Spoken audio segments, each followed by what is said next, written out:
J'espère que vous avez au moins eu le temps de vous sustenter rapidement entre cette matinée riche et cet après-midi dont je ne doute pas qu'elle le sera tout autant. Je ne sais pas si l'excellente Barbara Pompili ou le néanmoins excellent Cédrico vous l'ont dit ce matin, mais comme j'ai l'honneur de siéger à Bercy, je vais quand même commencer en vous disant combien ça nous fait plaisir de vous revoir en vrai. Combien cette salle est triste sans les hommes et les femmes qui sont présents aujourd'hui. Et combien cette maison a travaillé pendant plus de 18 mois de pandémie. Mais combien cette maison est la vôtre, celle des acteurs qui font l'économie au quotidien. Et sans vous, d'abord elle paraît démesurément grande. Et c'était sacrément triste. Voilà. Et l'économie, au même titre que la politique, est une aventure humaine. Donc, commencer juste par vous dire combien ça me fait très plaisir de vous voir en vrai. Évidemment, je suis très heureuse, quitte à me répéter, de vous accueillir ici, au mi-temps de 3 jours d'échanges dédiés au Green Tech. Je ne suis pas venu ici pour m'assurer que tout se passe au mieux. Je n'ai aucun doute dans ce ministère dont j'ai l'honneur d'être une des locataires. Je suis surtout venu ici, dans cette salle, Bloc Lenné, pour m'assurer que vous vous sentez bien dans ce ministère qui, quitte à me répéter là encore, est le vôtre. Le Meetup Green Tech doit être une occasion importante pour tous les acteurs de cet écosystème extrêmement riche de se retrouver, de se rencontrer, de prendre du recul, de faire le point, mais aussi d'avancer. Nous avons incontestablement besoin de technologies vertes. Nous en avons besoin pour notre avenir en tant que société, mais aussi pour notre avenir en tant qu'économie. C'est pourquoi j'étais très désireuse de prendre la parole quelques minutes devant vous, parce que je suis fermement convaincue que nous devons nous appuyer sur des entreprises innovantes pour relever le défi climatique qui est devant nous tous, nous appuyer sur elles, mais qu'elles puissent aussi tout autant s'appuyer sur nous. Ça va toujours mieux en le disant. Ici, au ministère de l'économie, nous ne pouvons pas nous limiter à dire qu'il faut de la croissance verte ou qu'il faut de la finance responsable. Même si je sais que les yaka faucons sont assez dans l'air du temps. Quand on dit il faut de la croissance verte ou il faut de la finance responsable, on a dit des choses qui paraissent intelligentes, mais en réalité, on n'a pas dit grand-chose. Je crois qu'il faut surtout donner les moyens, notamment la finance responsable, d'éclore, de croître, de s'imposer dans une compétition internationale qui n'accepte plus l'immobilisme. Et derrière cette évidence, je sais que vous aurez cet après-midi un bel aperçu de tout ce que nos entreprises françaises peuvent faire et veulent faire. Derrière cette évidence, il y a bien sûr toute la question du rôle de l'État. En matière de soutien économique, je n'ai jamais cru en réalité, à une sorte de magique État-providence qui viendrait calquer nos politiques économiques sur nos politiques sociales en finançant tout et tous, sans discrimination et à fond perdu. Ce que nous avons réussi à faire pendant la crise du Covid était exceptionnel, autant dans les moyens engagés que dans notre capacité à le reproduire. Une économie ne peut pas vivre éternellement sous perfusion, mais l'économie, durant la pandémie, avait besoin incontestablement de ces perfusions. En matière d'économie, je ne crois pas non plus à un État persécuteur qui déciderait à la place des entreprises, tendance qu'on a parfois pu observer dans notre beau pays, qui déciderait donc à la place des entreprises ce qui est bon ou ce qui est mauvais à faire, là où il faut investir et là où il ne faudrait pas. Et c'est-à-dire que l'État ne doit rien faire, ni encourager, ni sanctionner, évidemment non. Comme chaque fois qu'il a fallu adapter l'économie à de nouveaux défis, je pense par exemple à l'industrialisation ou à la guerre totale, les défis actuels nous imposent de disposer d'un État fort, assez fort pour déterminer et animer les grandes orientations des projets à mener, mais aussi assez fort pour donner aux financeurs la capacité de se projeter sur le long terme. Pour soutenir la Green Tech, soyez assurés que l'État va continuer à jouer son rôle de financeur, comme il le fait avec le plan de relance, d'accompagnateur, comme il le fait avec le programme French Tech for the Planet, mais aussi de garant, comme il le fait avec le plan d'investissement. Ce qui permet de donner des perspectives à nos acteurs économiques engagés pour le climat. La distinction me semble importante. Nous ne sommes plus à l'époque des nationalisations, de la planification ou des grands travaux. La puissance publique ne peut plus tout faire toute seule. Non seulement parce qu'elle n'en a pas les moyens financiers, mais je dirais surtout parce qu'elle n'en a pas les compétences. Nous devons donc répondre à ce dilemme. Comment l'État peut-il incurver l'économie, l'influencer, l'incurver, sans la tordre? Comment préserver la capacité des entreprises à prendre des risques, tout en s'assurant que ces risques ne remettent pas en cause nos équilibres climatiques et sociaux? Ce qui était, en réalité, historiquement depuis toujours un dilemme assez propre à l'économie libérale, le bon niveau d'intervention d'État dans le marché, prend une nouvelle dimension avec le dérèglement climatique et l'urgence sociale, pour devenir le bon niveau de la liberté du marché au regard des objectifs de l'État. Je crois profondément en un État partenaire. Et j'avais le plaisir ce matin de partager le pupitre avec Bruno Le Maire, qui présentait quelques priorités au nom de ce partenariat qu'il appelle de ses vœux entre l'État et les entreprises. Un État partenaire, c'est quoi? C'est un État qui est bien sûr capable de financer les grandes priorités que le marché peut difficilement assurer seul. Le plan d'investissement en fournit une bonne illustration. C'est aussi un État qui est capable de laisser le marché déterminer ce qu'il considère comme l'allocation la plus efficace de ses ressources. Et là encore, le plan d'investissement doit nous permettre de préserver cette liberté essentielle au bon fonctionnement de l'économie.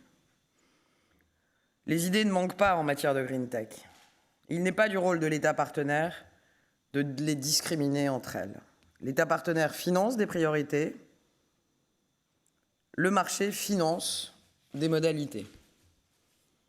Ce que peut toutefois apporter l'État en plus, c'est peut-être ses capacités de régulateur. Parce que c'est lui qui détermine les règles de fonctionnement du marché. Et pendant de longues années, le rôle de l'État a été d'assurer la bonne information financière de l'investisseur, mais aussi de garantir sa solvabilité, de prévenir autant que faire se peut les accidents, à la fois en termes d'emploi, mais aussi de financement. Aujourd'hui, face à la crise climatique, l'État doit faire davantage sur cette question de l'information. Nous devons, je crois, garantir un meilleur accès aux informations relatives à l'impact écologique des décisions économiques que prennent les entreprises. Engager les entreprises sur leur transparence plutôt que sur leur seule performance, sur les moyens qu'elles mettent en œuvre plutôt qu'uniquement sur les résultats. C'est la philosophie d'un libéralisme que j'ai toujours défendu, un État partenaire, ni au-dessus, ni contre, mais aux côtés des entreprises, un État partenaire dont le rôle est de garantir aux entreprises un climat de confiance, un environnement favorable et donc de risques dont l'économie a besoin. Exiger la transparence des entreprises est en réalité un vecteur de changement absolument radical. Je trouve d'ailleurs qu'on la balaye assez vite et un peu trop facilement, cette transparence. Peut-être rappeler, c'est mon penchant pour l'histoire, et le passé parfois éclaire le présent, même souvent, et l'avenir, rappeler que cette transparence en matière financière, c'est d'ailleurs la clé de la libéralisation des échanges de capitaux et de la mondialisation à la fin du XXe siècle, suivant le modèle que vous connaissez tous de la concurrence pure et parfaite. Il s'agit aujourd'hui d'inciter les entreprises à cette même transparence en matière extra-financière, vous le savez, au-delà de leur seul bilan financier. Les perspectives couvrent la transparence, en réalité, sont infinies.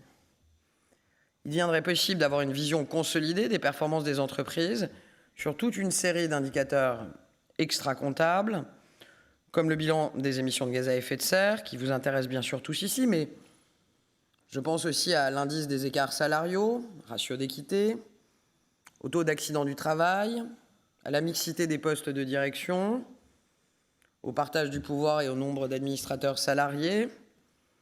Autant d'éléments qui ne relèvent pas, ça ne m'a pas échappé, de la green tech à proprement parler, mais qui sont aux côtés de la green tech et qu'on pourrait tous ensemble après appeler une sorte de human tech. Je crois évidemment dans le pouvoir que vous portez, que vous incarnez de la green tech, et je pense à ce titre que la green tech doit démontrer son pouvoir. Chaque entreprise le fait quand elle explique de combien de tonnes de CO2 elle va réduire son empreinte ou combien de litres d'eau elle va épargner. Il faut absolument généraliser ces calculs, les insérer dans les bilans comptables pour les installer dans nos habitudes. C'est pour cette raison que dès mon arrivée à Bercy en juillet 2020, j'ai demandé et obtenu du président de la République et de son Premier ministre la permission de lancer sans attendre ma propre initiative. Initiative calquée, inspirée par les travaux en cours à l'Europe en matière de performance extra-financière, qui porte le doux nom de CSRD, Corporate Sustainability Reporting Directive. C'est en cours de débat au Parlement, ça sera au cœur de la présidence française de l'Union européenne, ce sera une des priorités portées par le président de la République, Emmanuel Macron, au nom d'un capitalisme plus responsable. Cette directive est simple, faire en sorte qu'à compter de 2024 environ, toutes les entreprises européennes de plus de 250 salariés soient contraintes de publier autour d'une batterie d'indicateurs qui sont en cours d'approfondissement aujourd'hui à l'Europe, leur bilan dit extra-financier, c'est-à-dire leur bilan ESG au plan environnemental, social et de gouvernance. Dit encore plus simplement, aujourd'hui on a le bilan financier, il est certifié, il est réalisé par des experts, qu'ils soient comptables ou commissaires aux comptes, et il fait l'objet d'une analyse dans des agences de notation qui vérifient la fiabilité et la pertinence des données. Tout ce que je viens de vous dire sur l'univers financier sera une réalité pour l'univers extra-financier, donc environnemental et social, à compter de 2024. Ce n'est pas dans 10 ans, ce n'est pas dans 20 ans, ce n'est pas la lubie d'une politique qui aurait décidé que, c'est en cours. Et si je dois vous rassurer, puisque vous êtes sur des business qui sont internationaux, le monde entier est en train de bâtir ses fondamentaux en matière de performance extra-financière. La France est locomotive en Europe, l'Europe avec la directive CSRD, mais nous ne nous tirons pas une balle dans le pied et nous ne faisons pas une régulation propre aux entreprises européennes, 50 000 d'entre elles en 2024, qui serait totalement étrangère aux Américains ou au continent asiatique. Les Américains, la Chine, l'ensemble des pays du monde et des continents travaillent sur les caractéristiques environnementales, sociales et de gouvernance qui incarnent leur modèle. Il est donc légitime que l'Europe le fasse, et il est légitime que la France, qui a toujours été plutôt en avance sur ces enjeux, soit très engagée dans ces débats au plan européen. Mais ces débats nourrissent aussi l'actualité économique et financière aux États-Unis, comme en Asie. Moi, je me suis dit, en arrivant l'an dernier, j'ai donc proposé au président de la République et au Premier ministre, ainsi qu'évidemment à Bruno Le Maire, la possibilité de ne pas attendre la régulation pour pouvoir essayer d'accompagner les entrepreneurs français dans cette nouvelle évolution, pour ne pas dire révolution, du capitalisme, où le profit, si cher à Milton Friedman, est bien sûr au cœur de la performance de l'entreprise, on ne remet pas ça en cause, mais n'est pas la seule raison d'être de l'entreprise. La maximisation du profit n'est pas, je le crois, n'est plus la seule raison d'être de l'entreprise. Elle est au cœur de sa raison d'être. Mais l'impact que l'entreprise a sur son environnement, sur la cohésion sociale, sur la société, sur l'organisation du pouvoir entre les gens, est un impact à considérer avec autant d'importance. Et c'est pourquoi on a créé ici à Bercy il y a quelques mois impact.gouv.fr. Et déjà, je veux saluer, parmi les 500 entreprises qui l'ont rejointe, je veux saluer celles qui sont présentes ici, et je sais qu'il y en a. L'idée, c'est très simple, c'est une sorte de club d'entraînement, de club d'échauffement pour une régulation extra-financière qui deviendra obligatoire à compter de 2024. Une plateforme sur laquelle toutes les entreprises, peu importe leur secteur, peu importe leur taille, de la plus petite des TPE à la plus grosse capitalisation boursière du CAC 40, peuvent venir de façon entièrement volontaire et discrétionnaire publier en ligne des indicateurs de leur performance environnementale, sociale et de gouvernance. Ce n'est pas une plateforme pour se faire plaisir, c'est une plateforme pour se préparer, une plateforme pour s'échauffer à l'évolution de réglementations françaises et européennes qui imposeront bientôt, je vous l'ai dit, à toutes les entreprises de plus de 250 salariés, mais aussi qui proposeront de façon volontaire à ce qu'on appelle les SMIs, donc l'équivalent de nos PME au plan européen, de faire la transparence sur des indicateurs de leur performance extra-financière. C'est un outil pour les entreprises, bien sûr, mais aussi ouvert aux consommateurs, aux épargnants, aux parties prenantes, aux ONG, aux chercheurs, aux médias et aux salariés. Mais pour les acteurs de la Green Tech, je crois que c'est important de vous en parler parce que ce peut être aussi une formidable opportunité de développement business. Vos technologies permettent de diminuer l'impact carbone de vos clients, signaler à l'occasion à vos clients qu'au-delà de la portée stratégique et, je dirais, fondamentale pour le collectif humain de leur action en matière de décarbonation, n'hésitez pas à leur signaler qu'elles peuvent aussi valoriser cet engagement qui est le leur. Nous travaillons d'ailleurs dès à présent avec des banques, et notamment avec la Banque publique d'investissement, mais aussi avec des banques privées, pour que l'effet des prêts verts ou des prêts à impact puisse faire l'objet d'un véritable travail de suivi à travers la plateforme Impact. Je crois qu'il est temps de donner à voir ce que la finance fait pour les green tech, mais il est aussi grand temps de donner à voir ce que les green tech accomplissent au service de la décarbonation de notre économie. La révolution écologique et sociale dont notre pays a besoin, nous ne pourrons la faire qu'ensemble et sans transition, mais au service de la transition toute la journée et durant ces 3 jours. Je ne serai pas plus longue. Vous souhaitez de riches débats, évidemment, cet après-midi encore, de riches résultats, de riches inspirations, que je vous invite, quitte à me répéter, à venir valoriser sur cette plateforme, impact.gouv.fr, initiative d'ailleurs unique en Europe au moment où on se parle et saluée par le CDE, parce que dans un monde de défiance, et je le crois profondément, rien ne vaut plus et mieux que les faits. Les faits portés par des données. Mais ça, c'est votre quotidien et vous le savez mieux que moi. Très belle journée, je ne suis pas plus longue. Heureuse de vous avoir ici à Bercy. Et je l'espère à très bientôt.